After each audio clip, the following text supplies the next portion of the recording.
অধিকার সুরক্ষায় আমাদের যে দায়িত্ব কর্তব্য সেটা পালনে আজকে আমরা রাস্তায় নেমেছি। রাজ্যের মানুষের আওয়াজটাকে ইচ্ছাটাকে সম্মান জানিয়ে তাদের ইচ্ছার কথাটা আমরা ওনার কাছে তুলে ধরেছি।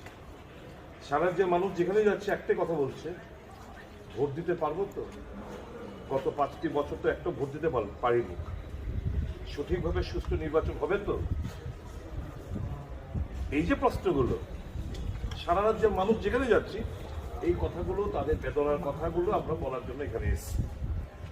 বিস্তারিত কথা হয়েছে সিইও সাহেবের সাথে, ওখানে আরো অন্যান্য আধিকারিকরা ছিলেন, আমাদেরকে আশ্বস্ত করেছেন যে সমস্ত পয়েন্টগুলো আমরা জেনেছি, তারা কি কি জায়গায় কোন কোন ভাবে কি কিভাবে কারচুপি করতে পারে, তাদের কিভাবে ষড়যন্ত্র করছে, মানুষকে কি কিভাবে